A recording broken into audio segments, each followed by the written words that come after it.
Calculate the maximum intensity of share stress. तो तुम्हाला share stress काढायचा म्हणजे टाऊ क्वेश्चन मार्क, बरोबर ना.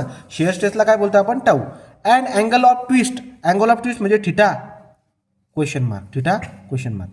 थिटा कशात काढायचं आहे, डिग्रीमध्ये काढायचं आहे. येईल तो कशात, रेडियनमध्ये. डिग्रीमध्ये कसं काढायचा, 180 बाय पाय करून. मी सांगतो तुम्हाला पुढे. In the solid shaft diameter किती दिलाय तुम्हाला त्यांनी, डायमीटर दिलाय 100 mm. तर आर किती असणार याचा, 50 mm. 10 मीटर लॉंग आहे म्हणजे length is equal to 10 metre आहे म्हणजे किती, 10 × 10⁻³ mm मध्ये करून टाकला.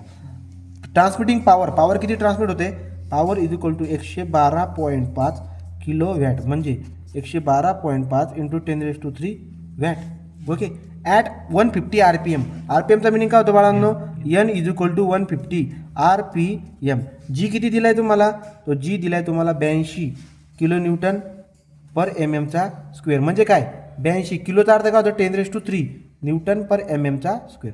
Nm/mm² मध्ये पाहिजे ना. मग हा के जो आहे, के म्हणजे 10⁻³ होतो, करून टाकला.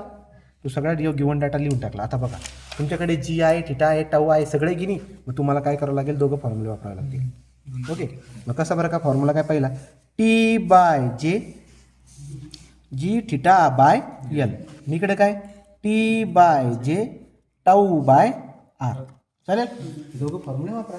नेहमी हे दोन फॉर्म्युले वापरा रे यार, सगळ्या ठिकाणी हेच फॉर्म्युले वापरायचे दोन. चला बरं का.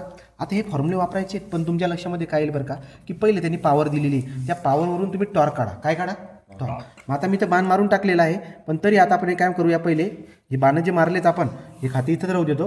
तुम्ही कंटिन्यू कसं करायचं, आता पेज इथे ना, तुम्ही गिवन डाटाच्या नंतर पॉवरवरून टॉर्क काढायची. पहिले काय काढायची, टॉर्क. तर मी टॉर्क मागच्या पेजवर काढून देतो, कारण की मी तिथे जरा नीट लिहिलेले. तो आपण काय करणार बरं का, आता पॉवर मला किती दिले, power is equal to 2πNT divided by 60. तुमच्या लक्षामध्ये येईल की हा जो टॉर्क आहे कशात भेटेल तुम्हाला, तो भेटेल न्यूटन मीटरमध्ये. कशात भेटेल, दिमागमध्ये ठेवायचं आहे. कुठल्या फॉर्म्युलामध्ये काय टाकायचे, न्यूटन मीटरमध्ये भेटेल. मग टाकाना काय रोग येते, किती बरं काय बघा, मग किती 112.5 किलोवॅट आहे. म्हणजे बघा 112.5 × 10⁻³ मी वॅटमध्ये करून टाकला. 2π N किती होता, N किती दिलाय तुम्हाला, 150 ठेवा, 150 × T भेटेल तुम्हाला. काय भेटेल, T divide by 60 divide by काय 60. तर याचं उत्तर किती येईल बरं का सांगा आता, 112.5 या 112.5 112.5 × 10⁻³ अल्फा इक्वल 2π. बघा आता पुढे काय, डब्बा बाय डब्बा टाकला, 2 शिफ्ट पाय झाला 2π. पुढे काय आपल्याकडे 2π 150 × T. So into 150 150 × T. तो T म्हणजे काय, T म्हणजे मला माहीत नाही, अल्फा x डिवाइड बाय 60. जे पण तुम्हाला तो T भेटेल तो कशात भेटेल, शिफ्ट सॉल्व आन्सर इक्वल कशात भेटेल तो तुम्हाला, तो येईल बघा, तो येईल 7161.97 न्यूटन मीटरमध्ये भेटेल. कारण की पॉवरच्या फॉर्म्युल्यामध्ये जो टॉर्क असतो तो कशात भेटतो, न्यूटन मीटरमध्ये टाकावा बी लागतो आणि भेटेल बी कशात, न्यूटन मीटरमध्ये. पण तुमचा जो मेन फॉर्म्युला आहेत त्या मेन फॉर्म्युलामध्ये हा टॉर्क कसा टाकावा लागेल, 7161.97 × 10⁻³ करावं लागेल, न्यूटन mm मध्ये टाकावं लागेल. कशात टाकावं लागेल, न्यूटन mm. म्हणजे ही व्हॅल्यू उचलायची आणि आता फॉर्म्युलामध्ये वापरायची. किती येते, 7161.97 × 10⁻³. या आता इकडच्या फॉर्म्युला. म्हणजे हा जो गिवन डाटा दिला होता त्याच्या खाली ते करायचं होतं मला, जे लिहिलंय मी. ओके.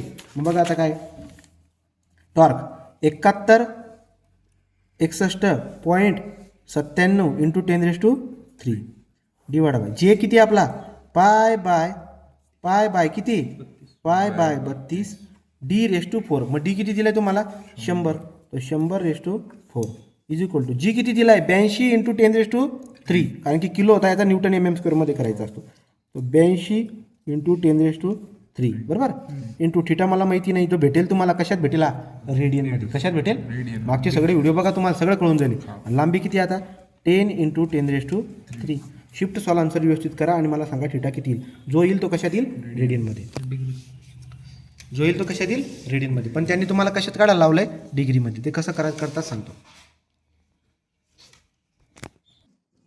थिटाची व्हॅल्यू आपण जेव्हा शोधली, तो शिफ्ट सॉल्व आन्सर इक्वल करून आपण व्हॅल्यू शोधणार आहोत.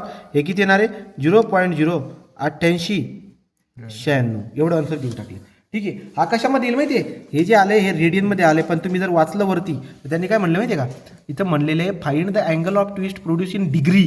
तो डिग्रीमध्ये जर काढायचं असेल तर जे आन्सर आलेलं आहे, जे आन्सर आलेलं आहे त्याला मल्टिप्लाय करायचं 180/π. कशाने त्याला मल्टिप्लाय कशाने करायचं, 180/π. ठीक आहे. तर 180/π ने आपण ते करणार. ओके, करा बरं. 180/π. याला जर आपण असं केलं तर किती येते, 889. याला पूर्ण करून बघू आपण, म्हणजे आपलं उत्तर बरोबर राहील.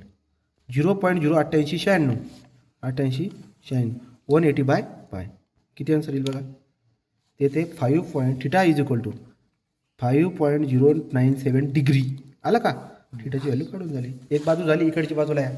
टी किती दिलाय तुम्हाला, टी दिलाय किती, 7161.97 इंटू 10⁻³ जे किती दिलाय, π/32 इंटू 100⁴. टाऊ किती दिलाय, टाऊ दिलाय किती, टाऊ काढायचा ना, टाऊ काढायचा आहे का. ठीक आहे.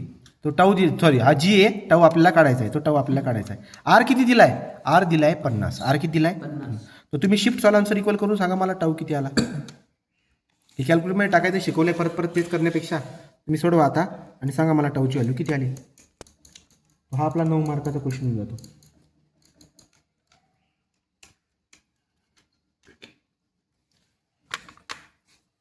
किती आलं हे बघा, चेक करून घ्या. 36.47 किती येते, 36 पॉईंट न्यूटन पर mm चा स्क्वेअर. अशा पद्धतीने आपलं उदाहरण सॉल्व्ह झालेलं